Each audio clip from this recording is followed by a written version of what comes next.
Hello everyone, Rimea here, and welcome to the first part of my playthrough of Deserted Super Mario Bros. U. So let's get started. I took the liberty to already set up a save that skips the cutscene. The cutscene was changed a little bit, but not too much. So if you don't know, this is a mod of Super Mario Bros. U, and it's basically a two-world desert mod made mostly by Willie Maker. I also helped a little bit. And yeah, so two worlds, desert, yeah, that's pretty much right. So here's something interesting. It only happens on my Simu or my ROM. I don't know, there's something going on. But some of the things in this mod will be invisible. I've encountered this a lot, so it might be like my Simu is somehow corrupted or something. I don't know. But those are bone goon brats. You might be seeing them later because sometimes they do work. But yeah, anyways, this is 1-1. As I said, I was a part of the development of this mod, so I do know like all the stages by heart already pretty much, but that shouldn't really lessen your enjoyment of this playthrough because I can still give some insight into the development of this mod. For example, this was like, I think maybe the final stage completed, yeah. So you might be seeing kind of the progression of Willie Maker's level design throughout this mod. Because I think it's gotten quite a bit better over time, and that means that well, like this stage was like one of the last stages that was made. But for example, the next stage, the stage after that, or one of the next stages is also going to be made by him, but it's going to be not as well designed, I think, and that's because it was one of his first stages made for this mod. But then later on, so in part 2, because I will be splitting this up into 2 parts, you might be seeing better level design again. But yeah. So if you're wondering in what way did you help this mod, I made one stage myself for the mod, and I also, let's see, I also pretty much like went through every single stage at the end and like kind of gave advice about things that should be changed and changed some things myself and that kind of stuff. So yeah. This is 1-1. It's quite a bit of, like, I think it's called Spike Desert. I came up with that name, I think. And it's basically about spike balls. So this is something you might be seeing in the more well-designed levels, is it has a central theme and then it like develops that theme. And so in this stage that's spike balls and also spikes in general, you know, spike the enemy. And yeah, I think this stage is quite well designed because like you can see the progression of this mechanic, so you'll be seeing some cool stuff with the spike balls later, and we already had this mechanic introduced earlier, so it's all really well done. Alright, so yeah, this isn't like Small Super Mario Bros. U, which I also did a playthrough of recently. If you haven't seen that, check it out. It doesn't involve any walking feet enemies, sadly.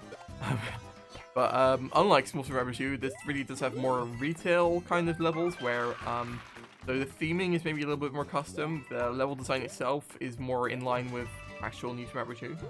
So therefore you have like bigger levels and maybe also some vertical stuff, and yeah. Here you can actually see an actual bone goomer. So yeah, I have no idea why this one is working, but then some others aren't. I think it's probably the fact that my ROM is somehow a tiny bit corrupted. I'm not sure.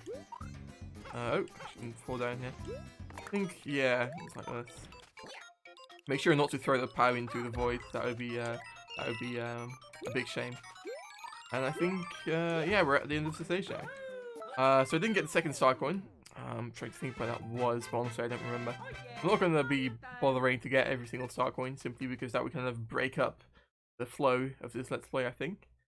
And also there really isn't any reward for doing so. Right, on to 1-2, Midnight Dunes. So, the stage was made by Nintendo, and I think Nintendo has also grown a lot as a level designer over the past like year or two. He's been doing this.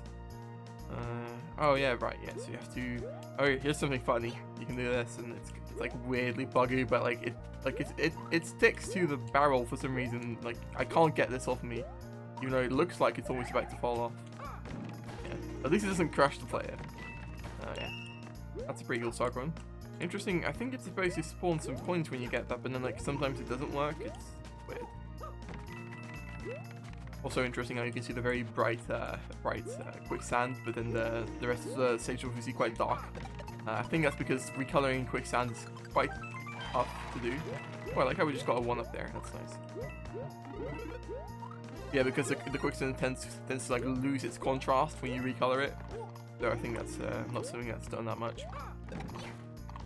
Oh yeah, you can also see the bone piranha plants in this stage, which were also made by Nintendo, and they're a model replacement, not just retextures like you might have seen in some other mods. It's really cool, honestly. I really appreciate that about Nintendo, that he can actually do that kind of stuff now, because it's not really something anyone else who's actually making mods currently is able to do. But yeah, here's a little. Oh wait, that's weird. Did you see that zoom? Like weirdly, it like doesn't just zoom; it like snaps to the left for some reason. That's very odd. But yeah, it is interesting how this stage uses the desert tile set underground, just like the normal desert, but like a little darker. And then most of the stages just use the Rimea desert underground tile set. Maybe a little inconsistent, but honestly, Nintendo is nothing but inconsistent themselves. So that's totally fine. I think you can go under here and get these coins. Yeah, I mean, it's not much of a use. I wish like some kind of shop was added to Rimea so coins actually had a purpose, like in Odyssey. That's one of the things I really like about Odyssey. And oh yeah, so the rest of the stage I think is underground. This stage has a little bit of a more like maybe interesting level progression, like I was talking about earlier. Also with tiling error, which I think was probably my fault actually. My bad. Because I was editing this stage a little bit and I forgot that that had to be laser. But yeah, so about the level progression of this stage, you can see like we just had this fire snakes all over the place in the barrels, and now we also have these moving platforms, which is like a whole new mechanic that's suddenly thrown in there. So if I would have made this stage, I would have probably like introduced that mechanic a little earlier and then like expand on it more so here. Alright, there's also a secret exit and a star coin up here. Can we get the secret exit right now? Ah, sure, why not? I really like the remix of the oh, what's this a remix of again? Isn't it like from Partners in Time, I think? Really cool song. And it fits the theme, like the night desert, quite well, I think.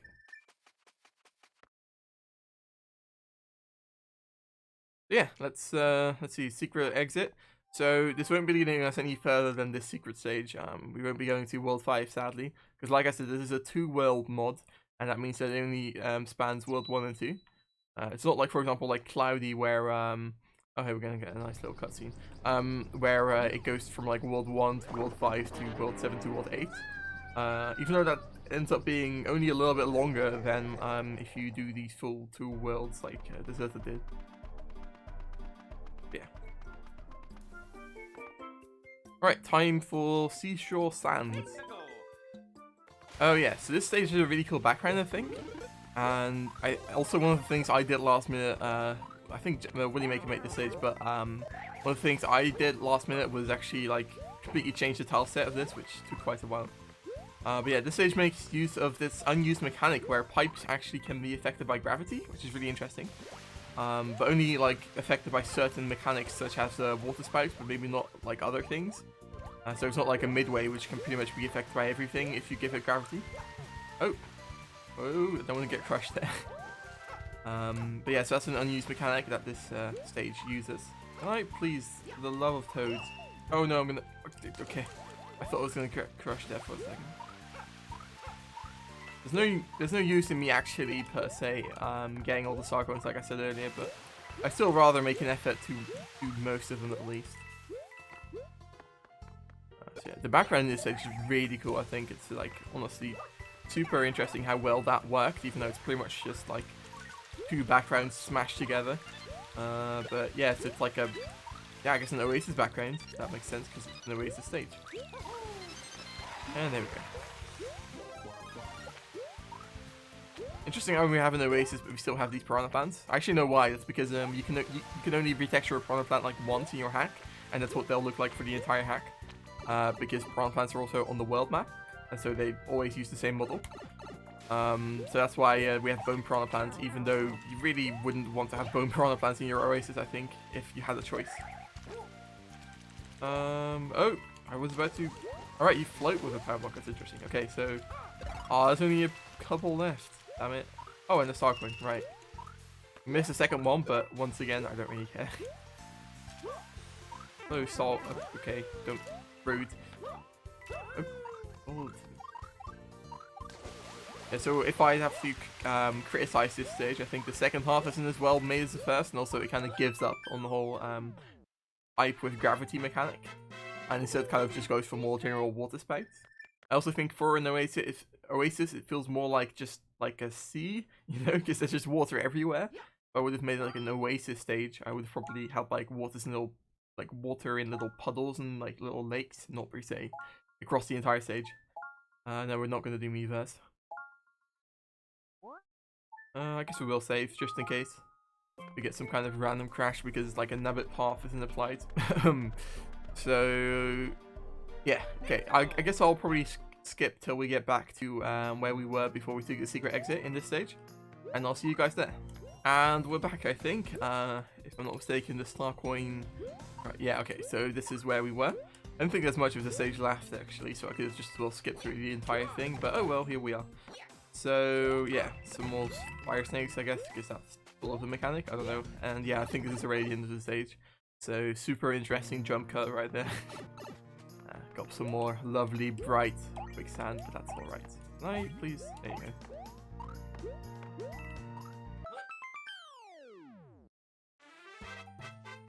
Yeah, and that was that stage, 1-2.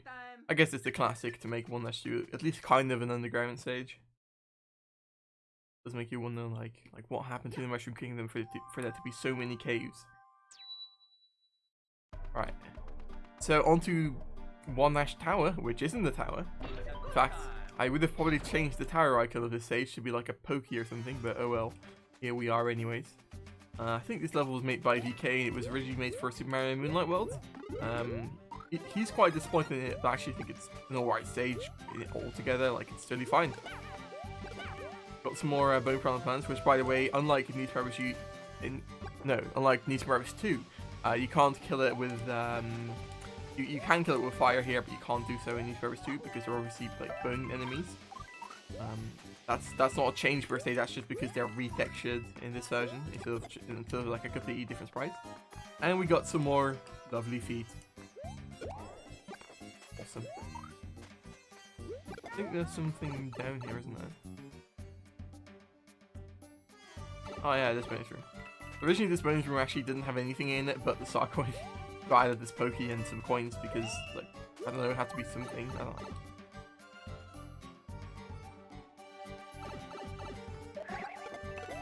Something I do like myself, I didn't come up with this because, like, the tileset is very inspired by newer tileset, but, like, the fact that these cacti look exactly like the pokey is kind of a neat, like, reference.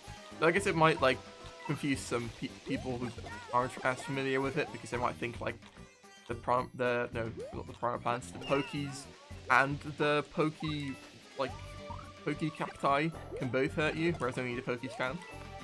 But yeah, I do like the resemblance between the two. Personally. Oh, that no. There we go.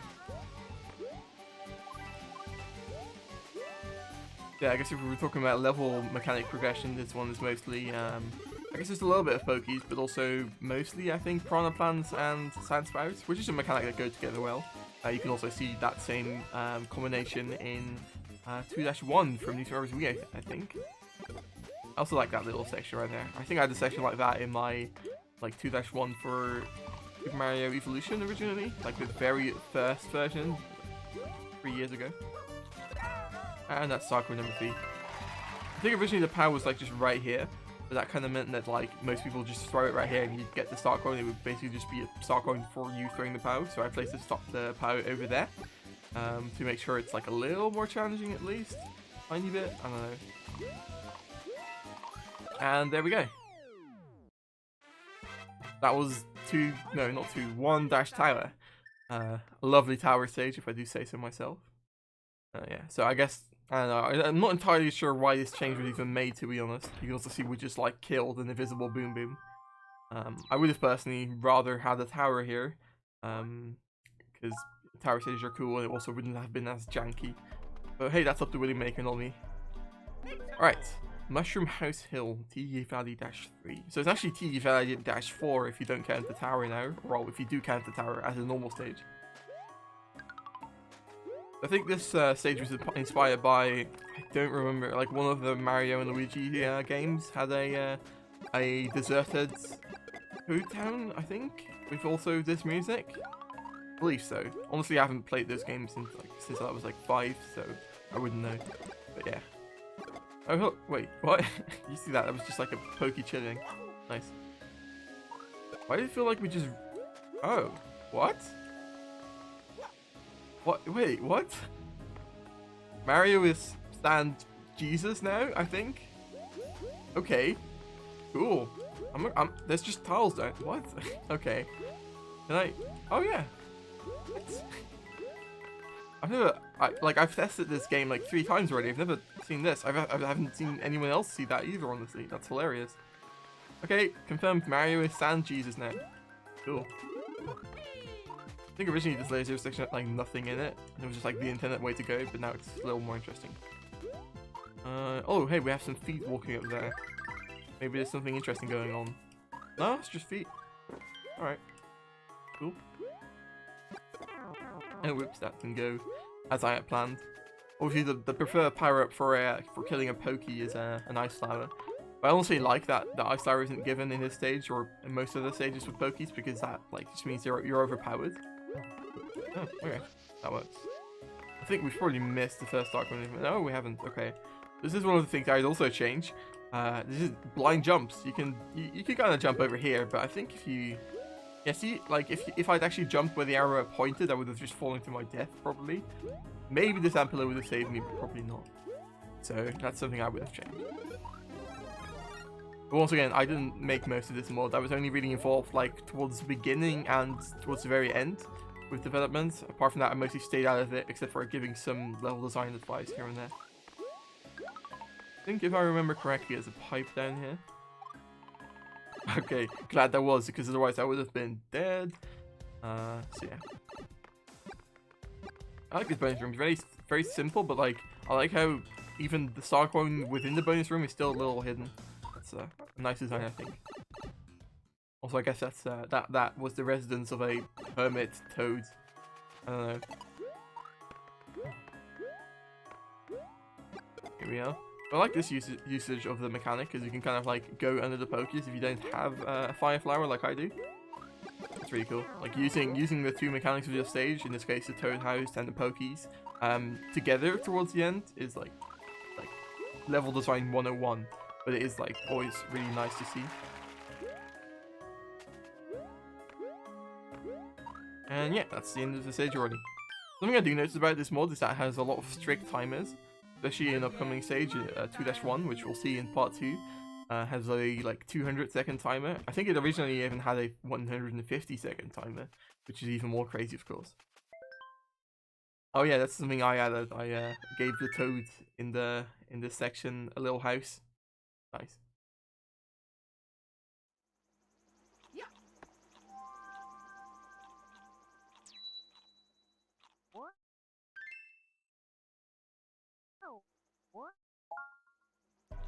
Right. So I don't think we're going to be grabbing the Baby Yoshi, just because I don't think Baby Yoshi was really intended for this stage or the other stage as well. Let me stand. Yeah, like every geography teacher would have probably told you at some point, not every desert is hot like we European and American people are used to. There's also some deserts, I think mostly in Asia, which are cold. Because the desert is only a place where it doesn't rain that much. It doesn't matter if it's warm or cold. And I guess that's what this is, even though there are still pyramids, so who knows. This is the most disappointing blue point section ever. But at least there's a clapping controller, so who can complain? It's even more disappointing because it actually skips an area where there is a star coin. To the left. Oh, okay, I thought I was dead, and I wasn't. And then because I thought I was already dead, I almost died. Nice. Oh, and then I did actually die. Wow. I'll see you guys back at the star coin. Okay, so we're not back at the star coin yet, but I just like automatically went into this bonus room where I wasn't really paying attention and looking at Discord. So now I have to go back again. Nice.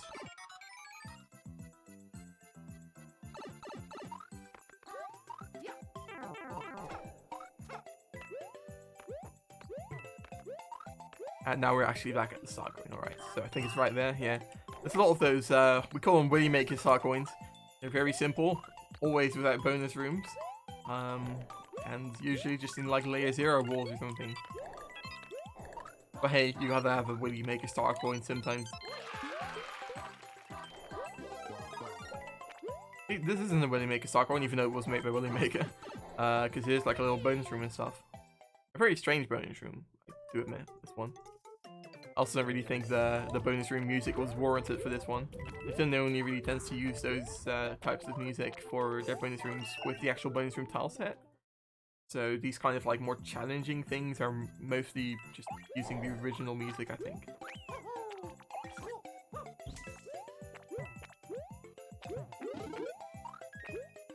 Oh yeah, there's like this little section down here.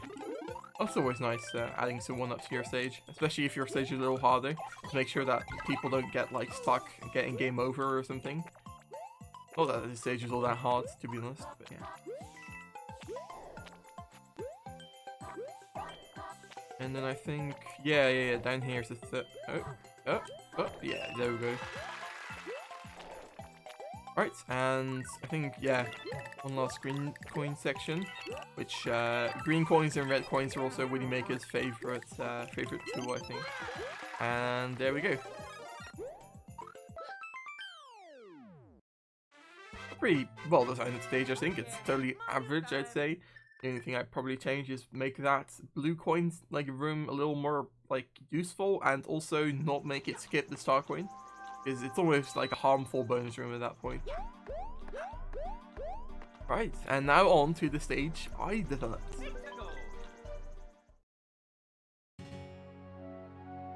So, I think the reason I made this stage over anyone else is because I also made the tile set. I made most tile sets for this mod actually. Yeah, the tile set, and it's quite a tough tile set to use. It's like quite specific, and therefore I was the only one to like really be able to use it correctly, so therefore I'm making the stage. As you can see, this is a very like what's it called again? Tostarena Kingdom from Super Mario Odyssey inspired stage. So you can see the houses, which resemble the ones in the backgrounds quite a bit, and that was really the challenge for me in making this stage, was making a tile set that like looked a lot like it, but it was still sort of usable, like it's sort of like usable in different ways than you might imagine. And I think I succeeded mostly. I don't know. I'm not that happy with the stage, but whatever. Okay, so here's another instance of what I was talking about at the beginning, where invisible trampoline. I think it's literally the only one in the entire stage. All the other ones are just visible. And I should like once again repeat, this is only happening for me. I've literally not seen any other person have this problem. So like I said, it's probably just because of my bad ROM. I don't know. Oh, that just bounced off there, didn't it? That's weird. I think if I recall correctly, and I should because it's my own bloody stage. Oh, yeah, the star coin's down here. So as you can see, look at the background. Wait, here, I'll go up here. If you look in the background, like to the left right now, you can see this building right here is actually like almost identical to the one on there. Only that one has a little bit more like decoration with the flowers. And that's what I did with a lot of these buildings. I just looked into all the buildings and like copied what they did pretty much, but maybe changed some colors here and there. But that one is like functionally identical. Also a nice little detail. Every single stage has this like pyramid and flag, but this one, and I think also the castle that's coming up, has the upside down pyramid because it's Odyssey inspired. That's pretty nice. I do also see some of the sombrero, I don't know, some of those special Goombas, which were made by Nintendo, and they look really good. I think the sombreros were taken directly from Super Mario Odyssey, which goes also for these buildings in the back. And even, I think, the parasols as well, which I'm bouncing on. Oh hey, I didn't notice this before. You can see the tiling area down here. You can see how the how the parasol it's like a little bit floating above that pole. I didn't extend it high enough. That's my bad. I think, yeah, some red coins here, which are spinning around.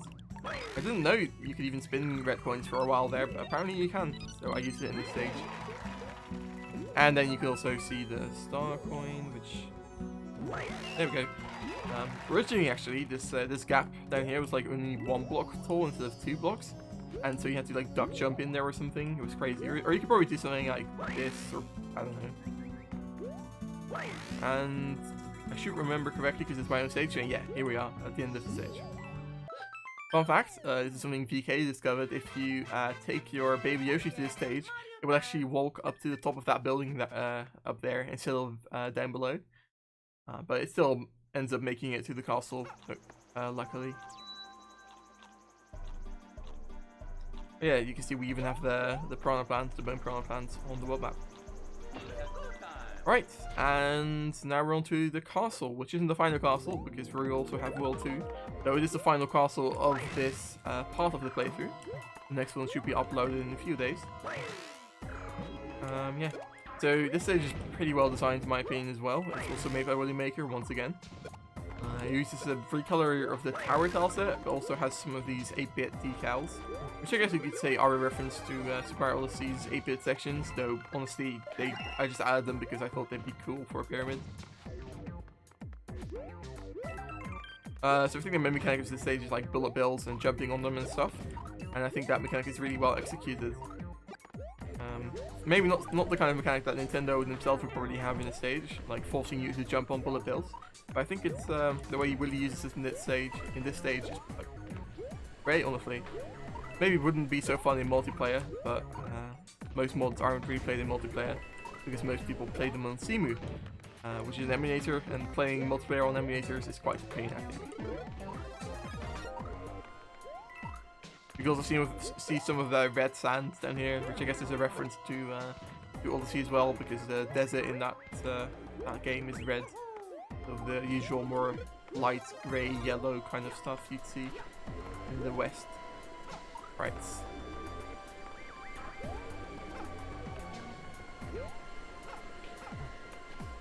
This is also quite long, I think, even though the timer isn't even that high. So I should probably hurry up. I'm not sure whether we've missed the second star coin or not, honestly. Oh no, we haven't, because it's up here, right? Yeah. I guess this inverted pyramid is right next to the other stage because you can still see the same buildings. But this is honestly quite a cool bonus room, I think.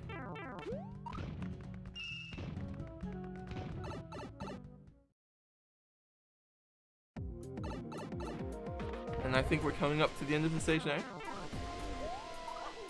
For the final sections, I guess Willy Maker decided to combine a mechanic he's already introduced earlier, which is the sand spouts, and combine it with the banzai bills, which is basically just an evolution of the bullet bill mechanic.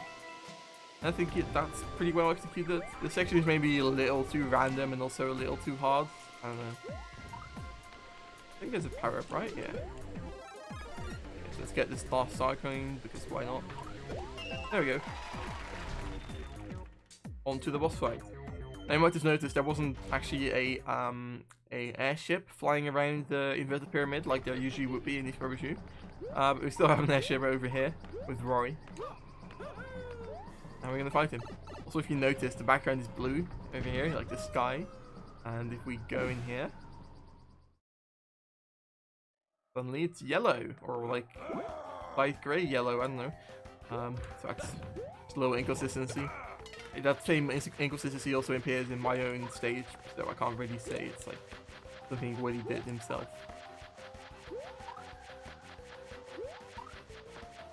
It's interesting how long Rory takes to go spin around in his shell. It takes ages.